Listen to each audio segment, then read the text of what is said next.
Heboh, karena Bahlil, Menko Purbaya gagal targetkan ekonomi 7%. Dugaan Prabowo Subianto, dikhianati, dan dilengsarkan masif. Assalamualaikum warahmatullahi wabarakatuh. Karena ulah Bahlil Lahadalia, Menteri ESDM, bahwa Purbaya Yudisadewa menargetkan ekonomi 7% gagal. Imbasnya politik global ke Presiden Prabowo Subianto masif untuk dikhianati dan dilengsarkan. Dan Bahlil Lahadalia terancam di reshuffle. Suasana politik dan ekonomi nasional kembali memanas. Di tengah ambisi besar pemerintahan baru untuk mendorong pertumbuhan ekonomi hingga 7%, publik justru dihadapkan pada sinyal yang tidak sepenuhnya sejalan. Target ambisius ini kini menjadi bahan perdebatan luas, bukan hanya di kalangan ekonom, tetapi juga di lingkaran elit kekuasaan. Sorotan mengarah pada sejumlah figur penting, termasuk Prabowo Subianto dan para menteri kunci di bidang ekonomi serta investasi. Namun, pertanyaan besar pun muncul. Apakah target 7% ini realistis, atau justru terlalu dipaksakan di tengah kondisi global yang tidak menentu? Sejak awal, pemerintah telah mengisyaratkan optimisme tinggi. Pertumbuhan ekonomi 7% bukan sekadar angka, tetapi simbol percepatan pembangunan nasional. Namun, realitas global berkata lain. Perlambatan ekonomi dunia, ketegangan geopolitik, hingga fluktuasi harga komoditas menjadi tantangan nyata. Dalam kondisi seperti ini, banyak analis menilai target tersebut sangat agresif. Beberapa pihak bahkan menyebutnya sebagai target politik, ketimbang target teknokratis. Di balik layar, dinamika internal kabinet mulai menjadi perhatian.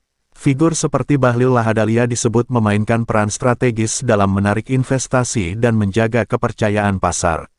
Namun, dalam praktiknya, koordinasi lintas sektor seringkali tidak berjalan mulus. Perbedaan pendekatan antara kementerian teknis dan kementerian strategis disebut-sebut menjadi salah satu hambatan utama. Apakah ini sekadar dinamika biasa dalam pemerintahan baru? Atau ada perbedaan visi yang lebih dalam? Bukan hanya soal perencanaan, masalah utama justru terletak pada eksekusi. Beberapa program prioritas dinilai belum berjalan optimal. Hambatan birokrasi, tumpang tindih regulasi, serta kesiapan infrastruktur menjadi faktor penghambat yang terus berulang. Para pengamat menilai, masalah Indonesia bukan pada kurangnya ide, tetapi pada konsistensi implementasi. Ketika target ekonomi mulai diragukan, ruang spekulasi pun terbuka. Narasi di media sosial berkembang cepat, mulai dari kritik kebijakan hingga asumsi adanya konflik internal. Namun, penting untuk dicatat, tidak semua narasi yang beredar memiliki dasar yang kuat. Sebagian besar masih berupa interpretasi publik terhadap situasi yang kompleks. Di tengah berbagai tekanan, posisi Prabowo Subianto menjadi krusial. Sebagai kepala pemerintahan, ia dihadapkan pada dua pilihan sulit. Mempertahankan target ambisius sebagai simbol optimisme, atau menyesuaikan strategi berdasarkan realitas lapangan. Keputusan ini bukan hanya soal angka, tetapi juga menyangkut kredibilitas pemerintahan di mata publik dan investor. Target 7% tetap mungkin dicapai, namun dengan syarat. Koordinasi antar kementerian diperkuat, kebijakan lebih sinkron, dan eksekusi dipercepat secara konsisten. Tanpa itu, target tersebut berisiko menjadi sekadar ambisi di atas kertas. Situasi ini bisa menjadi dua hal. Awal dari konsolidasi besar dalam pemerintahan, atau justru sinyal awal dari tantangan yang lebih kompleks ke depan. Yang jelas, publik kini mengawasi dengan lebih kritis. Karena pada akhirnya, bukan narasi yang menentukan arah bangsa, melainkan hasil nyata yang dirasakan masyarakat. Di permukaan, semuanya tampak terkendali. Pernyataan resmi pemerintah masih konsisten, target pertumbuhan ekonomi 7% tetap berada dalam jalur yang direncanakan. Optimisme terus digaungkan di berbagai forum nasional maupun internasional. Namun, di balik layar, sejumlah sinyal berbeda mulai terbaca. Para pelaku pasar mulai bersikap lebih hati-hati. Investor tidak lagi hanya melihat janji, mereka menunggu bukti konkret. Sementara itu, indikator-indikator ekonomi menunjukkan pergerakan yang belum sepenuhnya sejalan dengan ambisi besar tersebut. Apakah ini sekadar fase transisi, atau justru tanda awal dari tekanan yang lebih dalam? Dalam skema besar pertumbuhan ekonomi, investasi adalah motor utama. Disinilah peran Bahlil Lahadalia menjadi sangat krusial. Ia berada di garis depan dalam upaya menarik modal asing, mempercepat proyek strategis, dan memastikan kepercayaan investor tetap terjaga. Namun, tantangan yang dihadapi tidak sederhana. Beberapa proyek investasi besar dilaporkan mengalami perlambatan. Kendala perizinan, konflik lahan, hingga ketidakpastian regulasi masih menjadi hambatan klasik yang belum sepenuhnya terselesaikan. Di sisi lain, dunia usaha menuntut kepastian, bukan sekadar janji percepatan. Dalam sebuah pemerintahan, kekuatan tidak hanya ditentukan oleh individu, tetapi oleh koordinasi antar lembaga, dan di titik inilah banyak pengamat melihat adanya celah. Kementerian Ekonomi, Investasi, Keuangan, hingga sektor industri seringkali memiliki pendekatan yang berbeda. Dalam beberapa kasus, kebijakan yang dikeluarkan bahkan dinilai belum sepenuhnya selaras. Akibatnya, implementasi di lapangan menjadi tidak optimal. Seorang analis kebijakan publik menyebut kondisi ini sebagai mesin besar dengan komponen kuat, tetapi belum bergerak dalam ritme yang sama. Target pertumbuhan 7% bukan sekadar angka ekonomi. Ia juga membawa beban politik. Dalam konteks pemerintahan baru, angka tersebut menjadi simbol keberhasilan awal, sebuah pesan kuat kepada publik bahwa arah pembangunan berada di jalur yang tepat. Namun, di sisi lain, tekanan untuk memenuhi target itu justru bisa menjadi pedang bermata dua. Jika tercapai, pemerintah akan mendapatkan legitimasi kuat. Jika meleset, kepercayaan publik bisa ikut tergerus. Dalam situasi seperti ini, semua mata tertuju pada kepemimpinan nasional. Sebagai presiden, Prabowo Subianto tidak hanya dituntut untuk membuat keputusan, tetapi juga menjaga keseimbangan antara ambisi dan realitas, stabilitas dan perubahan, loyalitas tim dan efektivitas kerja. Beberapa keputusan strategis ke depan akan menjadi penentu arah. Apakah akan dilakukan penyesuaian kebijakan, atau justru konsolidasi internal untuk memperkuat eksekusi? Ketika informasi tidak sepenuhnya transparan, ruang spekulasi akan selalu terbuka. Media sosial kini dipenuhi berbagai interpretasi. Ada yang melihat ini sebagai dinamika biasa. Ada pula yang mengaitkannya dengan konflik kepentingan. Namun, penting untuk dipahami, tidak semua yang viral mencerminkan fakta.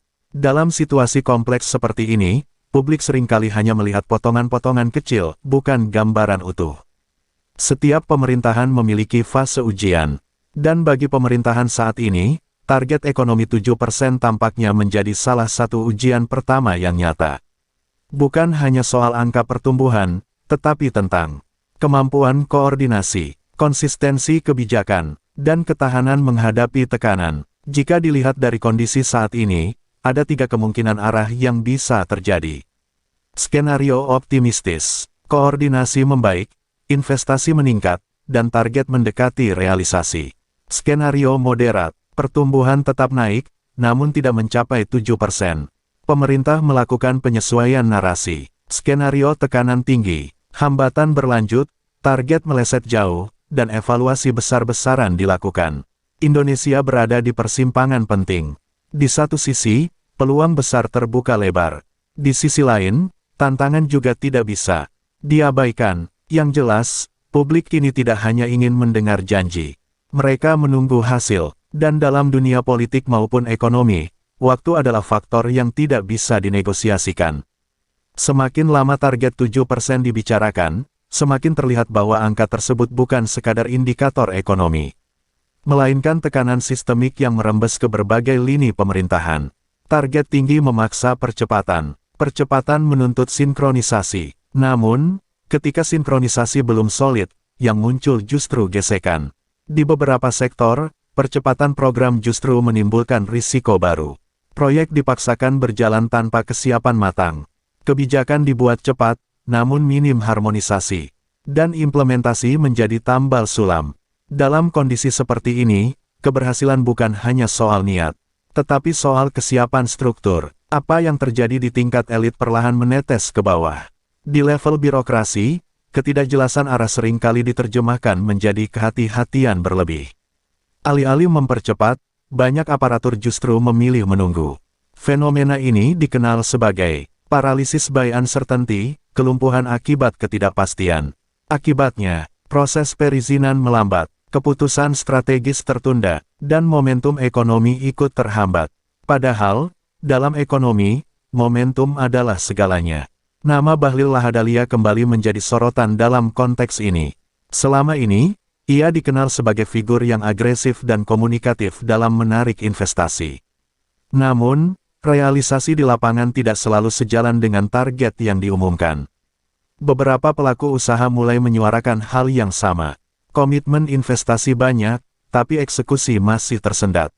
Ini bukan sekadar kritik, tetapi sinyal bahwa ada celah antara perencanaan dan implementasi. Salah satu aspek yang mulai dipertanyakan adalah strategi komunikasi pemerintah. Optimisme memang penting, namun, ketika terlalu dominan, ia bisa berbalik menjadi bumerang. Publik yang awalnya percaya bisa berubah menjadi skeptis ketika janji tidak segera terlihat hasilnya, narasi tidak sesuai realita, dan penjelasan terasa normatif. Dalam era keterbukaan informasi, publik tidak hanya mendengar, mereka membandingkan. Di titik ini, kembali muncul pertanyaan krusial. Bagaimana arah kepemimpinan Prabowo Subianto dalam menghadapi dinamika ini? Seorang pemimpin diuji bukan saat kondisi stabil, melainkan ketika tekanan datang dari berbagai arah sekaligus. Pilihan yang dihadapi tidak mudah. Mempertahankan semua strategi awal, atau melakukan koreksi di tengah jalan. Keduanya memiliki risiko. Namun dalam politik, tidak mengambil keputusan seringkali lebih berbahaya daripada mengambil keputusan yang sulit. Dalam banyak pemerintahan, konflik jarang muncul secara terbuka. Yang terjadi justru friksi senyap. Perbedaan pendekatan yang tidak diungkap. Koordinasi yang berjalan setengah hati. Dan kepentingan sektoral yang saling berbenturan. Friksi seperti ini sulit dideteksi publik, tetapi dampaknya nyata dalam kebijakan. Jika tidak dikelola, ia bisa berkembang menjadi hambatan struktural. Menariknya, publik kini semakin cerdas membaca situasi. Diskusi di ruang digital menunjukkan peningkatan kualitas analisis, tidak lagi sekadar reaksi emosional, tetapi mulai masuk ke pembahasan substansi. Beberapa pola yang mulai disadari publik. Adanya keterlambatan implementasi kebijakan, perbedaan pernyataan antar pejabat, dan inkonsistensi arah program. Ini menunjukkan satu hal, kepercayaan publik ini berbasis data, bukan sekadar retorika. Jika ada satu hal yang paling berbahaya dalam situasi ini, itu adalah kehilangan momentum. Ekonomi tidak menunggu. Ketika negara lain bergerak cepat menarik investasi dan memperkuat industri, keterlambatan kecil bisa berdampak besar dalam jangka panjang. Momentum yang hilang sulit dikembalikan. Dan dalam konteks target 7%, waktu menjadi faktor yang sangat menentukan. Pasar seringkali lebih jujur daripada pernyataan resmi. Pergerakan investasi, nilai tukar, dan respons pelaku usaha dapat menjadi indikator yang lebih akurat tentang kondisi sebenarnya. Jika kepercayaan meningkat, modal masuk. Jika ragu, modal menahan diri. Dan saat ini, sinyal yang muncul cenderung campuran. Ada optimisme, tetapi juga kewaspadaan tinggi. Situasi ini bisa menjadi titik balik penting. Jika dikelola dengan baik, akan menjadi momentum konsolidasi dan perbaikan sistem. Jika diabaikan, bisa berkembang menjadi masalah yang lebih kompleks. Pada akhirnya, semua kembali pada satu hal, realita. Target boleh tinggi, narasi boleh optimistis, strategi boleh ambisius. Namun, jika realisasi tidak mengikuti, maka koreksi akan terjadi, cepat atau lambat. Dan dalam dunia pemerintahan, koreksi seringkali datang dengan konsekuensi. Semakin mendekati pertengahan periode awal pemerintahan, satu hal menjadi semakin jelas. Waktu tidak lagi menjadi sekutu, melainkan tekanan. Target 7% yang sebelumnya terdengar sebagai visi jangka menengah kini berubah menjadi tolok ukur kinerja jangka pendek. Setiap bulan menjadi penting. Setiap data menjadi sorotan, setiap kebijakan menjadi pertaruhan. Dalam kondisi seperti ini, ruang untuk kesalahan semakin sempit. Di dalam struktur kekuasaan, ada dilema klasik yang selalu muncul. Apakah yang lebih diutamakan, loyalitas atau efektivitas. Dalam banyak kasus, keduanya tidak selalu berjalan beriringan. Jika terlalu menekankan loyalitas, risiko stagnasi meningkat. Jika terlalu menekankan efektivitas, potensi gesekan internal membesar. Disinilah kepemimpinan Prabowo Subianto diuji secara nyata. Keputusan-keputusan ke depan akan menunjukkan arah prioritas yang diambil. Dalam lanskap ini, posisi Bahlil Lahadalia menjadi semakin strategis, sekaligus rentan terhadap sorotan. Investasi adalah kunci. Namun, investasi tidak bisa dipaksa. Ia bergantung pada kepastian hukum, stabilitas kebijakan, dan kepercayaan jangka panjang. Ketika salah satu faktor terganggu, efeknya langsung terasa. Dan dalam beberapa waktu terakhir, tantangan-tantangan tersebut mulai muncul ke permukaan. Masalah koordinasi bukan hal baru. Namun, dalam situasi target tinggi, dampaknya menjadi berlipat. Contoh yang mulai terlihat, kebijakan pusat tidak sepenuhnya selaras dengan implementasi daerah. Instruksi strategis tidak selalu diterjemahkan secara konsisten. Dan prioritas antar sektor terkadang saling bertabrakan. Ini menciptakan efek domino yang sulit dikendalikan. Awalnya, narasi pemerintah berfokus pada optimisme dan percepatan.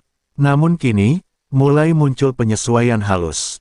Dari target pasti tercapai, menjadi target tetap diupayakan. Dari progres signifikan, menjadi tantangan masih ada. Perubahan bahasa ini kecil, tetapi bermakna besar. Ia mencerminkan bahwa realitas mulai memengaruhi narasi. Publik tidak selalu bereaksi cepat. Namun, ketika ekspektasi tinggi tidak terpenuhi, reaksi bisa datang sekaligus. Saat ini, publik masih berada di fase observasi. Melihat, membandingkan, menilai. Namun, jika tren tidak menunjukkan perbaikan nyata, fase ini bisa berubah menjadi tekanan opini. Dalam dinamika pemerintahan, selalu ada satu opsi yang jarang dibicarakan secara terbuka, tetapi sering menjadi kenyataan, penyesuaian besar. Bukan dalam arti dramatis seperti yang sering dibayangkan publik, melainkan dalam bentuk reshuffle kabinet, perubahan strategi kebijakan, atau reposisi prioritas nasional. Langkah seperti ini biasanya diambil ketika target tidak tercapai, koordinasi tidak membaik, atau tekanan publik meningkat. Sebagai presiden, Prabowo Subianto berada di pusat dari semua kemungkinan ini. Ia dihadapkan pada dua jalur: menjaga stabilitas, mempertahankan struktur yang ada, memberi waktu untuk perbaikan, mengambil langkah tegas, melakukan perubahan cepat, mengirim sinyal kuat ke publik dan pasar. Keduanya memiliki konsekuensi, dan keputusan yang diambil akan menentukan arah pemerintahan ke depan. Dalam era digital, hampir tidak ada yang benar-benar bisa ditutup. Data terbuka, informasi menyebar cepat, analisis publik semakin tajam. Ini berarti satu hal, realitas akan selalu menemukan jalannya ke permukaan. Semua dinamika ini mengarah pada satu fase yang tidak bisa dihindari. Titik penentuan, dalam beberapa waktu ke depan, akan terlihat. Apakah koordinasi membaik? Apakah investasi benar-benar meningkat? Apakah target ekonomi tetap relevan? Atau justru terjadi penyesuaian besar dalam arah kebijakan? Di tengah berbagai spekulasi dan narasi yang berkembang, ada satu hal yang sering terlupakan. Ini bukan semata tentang individu, ini tentang sistem. Tentang bagaimana kebijakan dirancang, dijalankan, dan dievaluasi. Karena pada akhirnya, keberhasilan sebuah pemerintahan tidak ditentukan oleh satu orang, melainkan oleh kemampuan seluruh sistem untuk bekerja secara selaras. Situasi kini tidak lagi abu-abu. Berbagai indikator mulai membentuk pola yang lebih jelas. Arah kebijakan mulai terbaca, dan respons pasar mulai menunjukkan kecenderungan. Di titik ini, satu hal tidak bisa dihindari.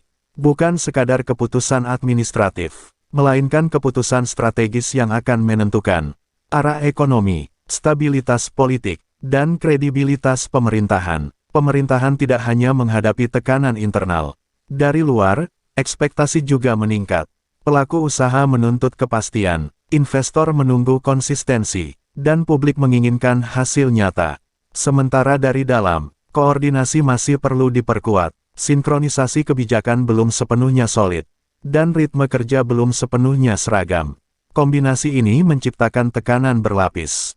Jika diamati dengan cermat, perubahan mulai terlihat, bukan pada kebijakan besar, melainkan pada detail kecil.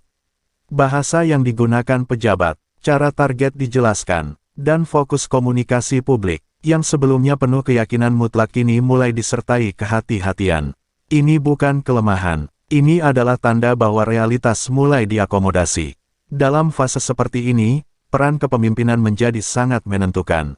Prabowo Subianto berada dalam posisi yang tidak sederhana. Menjaga stabilitas di tengah dinamika, merespons tekanan tanpa menciptakan kepanikan, dan tetap mempertahankan arah besar pemerintahan. Keputusan yang diambil tidak hanya berdampak jangka pendek, tetapi juga membentuk persepsi jangka panjang. Salah satu pertanyaan besar yang mulai mengemuka, apakah ini saatnya evaluasi besar, atau justru mempertahankan momentum yang ada? Evaluasi membawa risiko, mengganggu stabilitas jangka pendek. Namun, tanpa evaluasi, risiko stagnasi semakin besar. Disinilah keseimbangan menjadi kunci. Sebagai figur yang berada di garis depan investasi, Bahlil Lahadalia berada dalam sorotan yang tidak terhindarkan. Namun, penting untuk dipahami, dalam sistem yang kompleks, hasil tidak pernah ditentukan oleh satu pihak saja. Keberhasilan investasi bergantung pada banyak faktor, regulasi lintas sektor, kesiapan daerah, dan stabilitas kebijakan nasional, sehingga sorotan terhadap individu seringkali mencerminkan dinamika sistem yang lebih luas. Pasar tidak berbicara melalui kata-kata, ia berbicara melalui pergerakan, dan saat ini, sinyalnya jelas. Ada kepercayaan, tetapi juga kehati-hatian tinggi. Investor tidak menarik diri, tetapi juga belum sepenuhnya ekspansif. Ini menunjukkan satu hal, kepercayaan masih ada, tetapi belum sepenuhnya solid. Semua dinamika ini mengarah pada satu fase krusial. Titik balik, dalam waktu yang tidak lama, akan terlihat. Apakah kebijakan mulai menunjukkan hasil nyata? Apakah koordinasi membaik secara signifikan? Atau apakah diperlukan penyesuaian besar? Dalam politik, tidak ada strategi yang sepenuhnya statis. Semua bisa berubah, semua bisa disesuaikan, dan semuanya bergantung pada situasi. Pemerintahan yang mampu bertahan bukanlah yang tidak pernah menghadapi masalah, melainkan yang mampu beradaptasi dengan cepat dan tepat. Kini, publik berada dalam posisi menunggu. Menunggu arah, menunggu hasil, menunggu keputusan, dan satu pertanyaan besar masih menggantung. Apakah target besar ini akan menjadi simbol keberhasilan? Atau justru menjadi awal dari koreksi besar? Jawabannya belum terlihat sepenuhnya. Namun, satu hal pasti, momen penentuan sudah semakin dekat.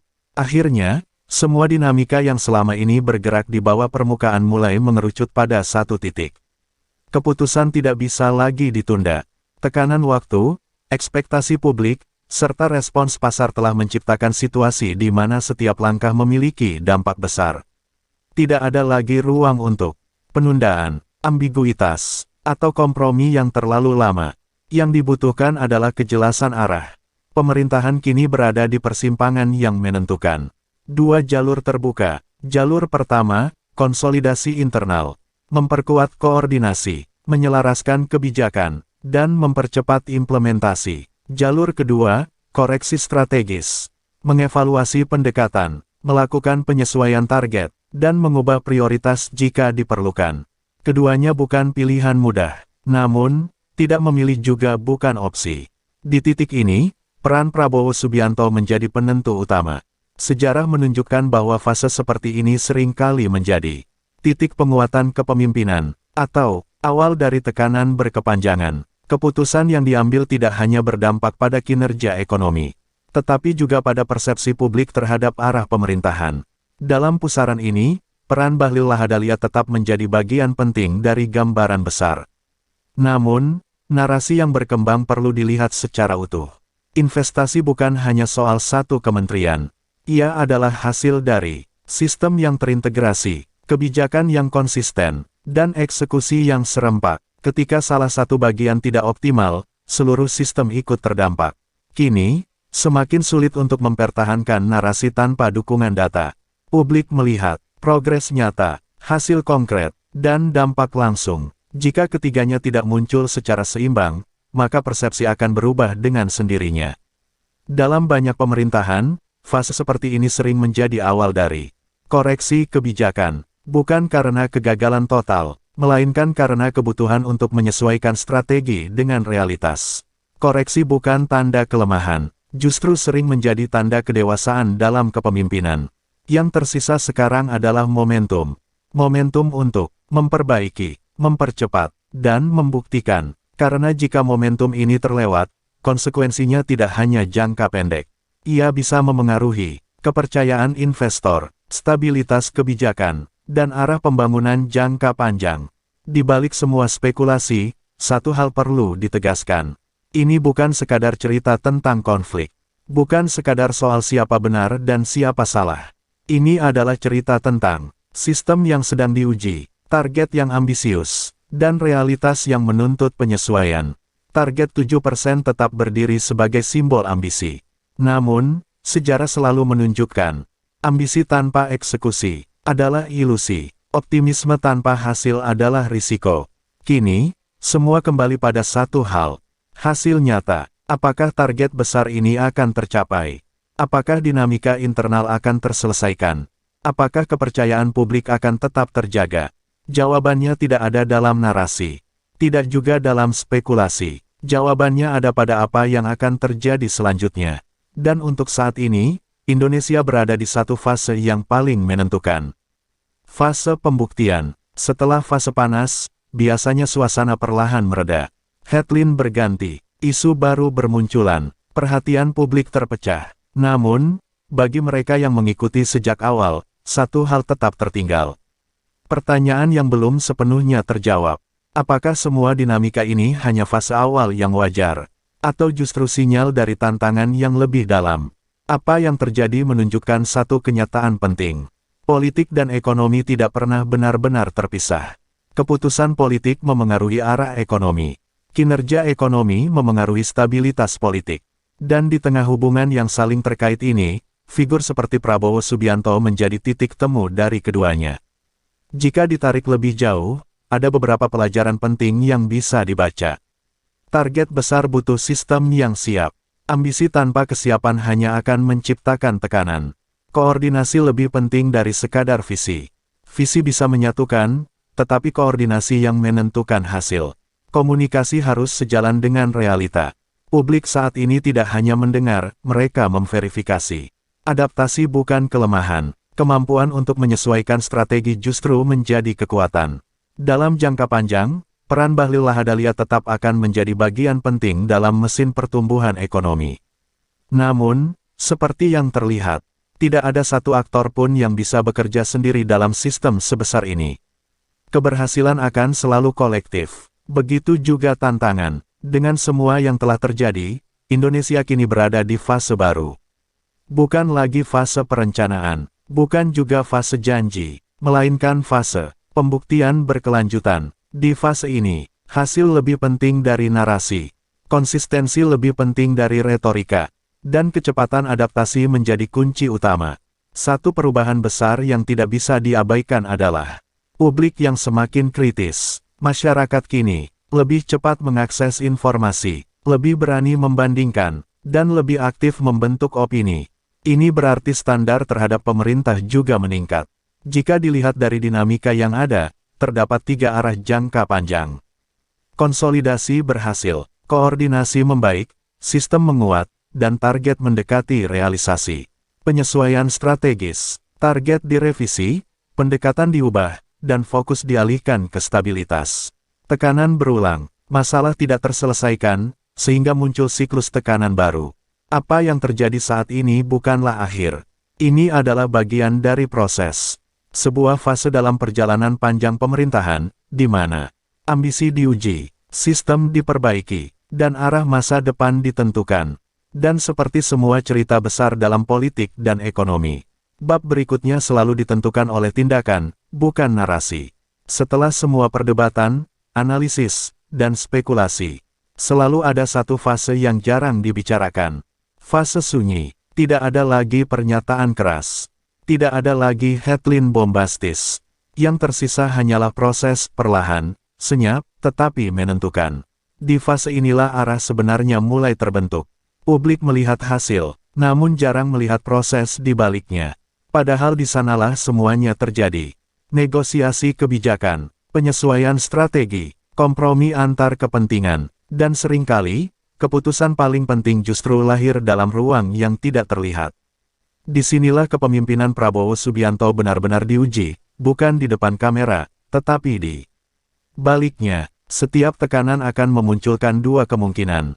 Sistem belajar, memperbaiki kelemahan, meningkatkan koordinasi, menjadi lebih kuat, atau sistem bertahan, menunda perubahan, menjaga status quo, menghindari risiko jangka pendek. Pilihan ini tidak selalu terlihat jelas di awal, namun dampaknya akan terasa dalam jangka panjang. Dalam narasi publik, sering muncul kecenderungan untuk menyederhanakan, mencari satu tokoh, satu penyebab, satu jawaban. Namun realitas jauh lebih kompleks. Figur seperti Bahlil Lahadalia hanyalah satu bagian dari sistem yang jauh lebih besar. Begitu juga dengan Prabowo Subianto, meskipun berada di puncak, ia tetap bekerja dalam struktur yang memiliki banyak lapisan. Ini bukan soal individu semata. Ini soal bagaimana seluruh sistem bergerak, atau gagal bergerak bersama. Dalam politik dan ekonomi, publik sering mencari kepastian. Namun kenyataannya, kepastian hampir tidak pernah benar-benar ada. Yang ada hanyalah probabilitas, skenario, dan kemungkinan. Target 7% adalah salah satu bentuk kepastian yang diinginkan. Namun realisasinya tetap bergantung pada banyak variabel. Pada akhirnya, semua narasi akan diuji oleh satu hal. Waktu. Waktu akan menunjukkan mana kebijakan yang efektif, mana strategi yang berhasil, dan mana keputusan yang perlu diperbaiki. Tidak ada opini yang bisa melawan hasil nyata. Apapun hasil akhirnya nanti, fase ini akan meninggalkan jejak. Dalam cara pemerintah bekerja, dalam cara publik menilai, dan dalam cara kebijakan dirancang ke depan. Jejak ini mungkin tidak langsung terlihat, tetapi akan membentuk arah jangka panjang. Jika ada satu hal yang pasti dari semua ini, itu adalah perubahan, entah dalam bentuk strategi, pendekatan, atau prioritas. Perubahan akan terjadi, karena tekanan sebesar ini tidak pernah berakhir tanpa menghasilkan penyesuaian. Pada akhirnya, semua kembali pada hal paling sederhana, namun paling menentukan. Bukan siapa yang berbicara, bukan siapa yang disorot, bukan siapa yang disalahkan, melainkan apa yang benar-benar terjadi. Dan saat semua narasi mereda, saat semua opini menghilang, yang tersisa hanyalah satu ukuran. Hasil, apa yang terjadi hari ini mungkin terasa besar. Perdebatan keras, analisis panjang, spekulasi yang tidak ada habisnya. Namun, dalam skala yang lebih luas, ini hanyalah satu potongan kecil dari perjalanan panjang sebuah bangsa. Target 7% bukan sekadar angka. Ia adalah simbol, keinginan untuk maju lebih cepat, dorongan untuk keluar dari pola lama, dan ambisi untuk berdiri sejajar dengan kekuatan ekonomi dunia. Namun, seperti semua simbol, nilainya ditentukan oleh realisasi. Sejarah tidak mencatat setiap hari. Sejarah memilih momen, dan fase ini berpotensi menjadi salah satu momen yang akan diingat dalam perjalanan kepemimpinan Prabowo Subianto. Bukan karena dramanya, bukan karena narasinya, tetapi karena keputusan yang diambil saat tekanan berada di puncak. Individu bisa memulai arah, namun sistemlah yang menentukan hasil. Di dalam sistem itu, ada koordinasi, ada konflik, ada penyesuaian, dan ada pembelajaran. Figur seperti Bahlil Lahadalia hanyalah satu bagian dari mesin besar yang harus bergerak serempak. Jika satu bagian tertahan, seluruh mesin ikut melambat.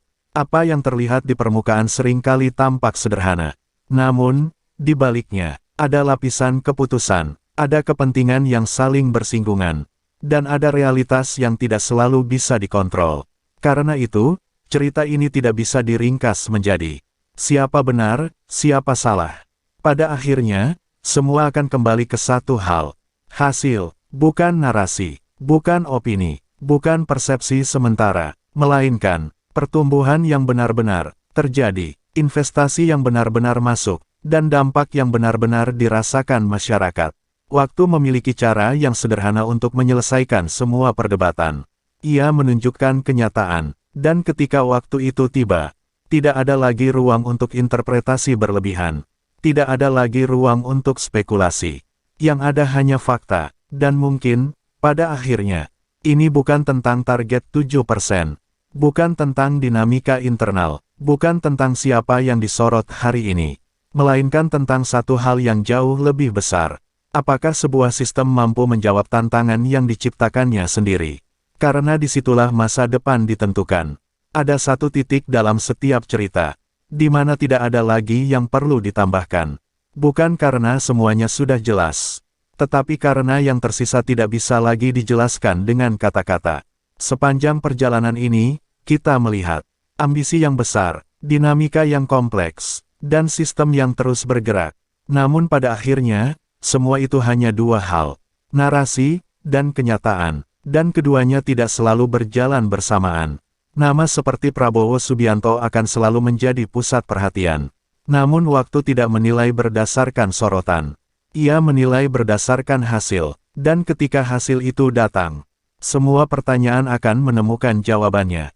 Tanpa perlu penjelasan panjang, waktu menilai berdasarkan keputusan, dan dampak dari keputusan itu. Figur seperti Bahlil Lahadalia akan selalu berada dalam pusaran peran strategis. Namun, dalam sistem sebesar ini, tidak ada satu peran pun yang berdiri sendiri. Segalanya saling terhubung, segalanya saling memengaruhi. Ada satu hal yang tidak berubah, dari awal hingga akhir. Harapan bahwa kebijakan akan berjalan, sistem akan membaik, dan hasil akan terasa nyata.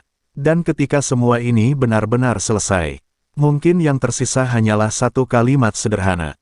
Pada akhirnya, bukan apa yang direncanakan yang menentukan, melainkan apa yang benar-benar terjadi. Purbaya Yudi Sadewa diakibatkan oleh Bahlil Lahadalia sebagai Menteri ESDM bahwa target tersebut tidak tercapai karena ekonomi Indonesia diambang kehancuran, sehingga Presiden Republik Indonesia banyak yang mengkhianati dan mau dilengsarkan secara masif. Oleh karena itu, maka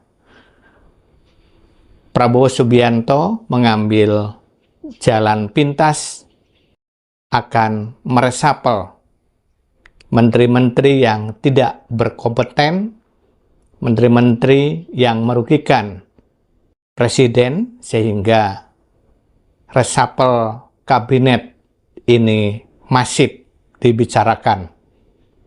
Dan diantaranya adalah Kementerian ESDM, Bahlil Lahadalia, bahwa investasi dan BUMN selalu merugi dan merugi. Oleh karena itu,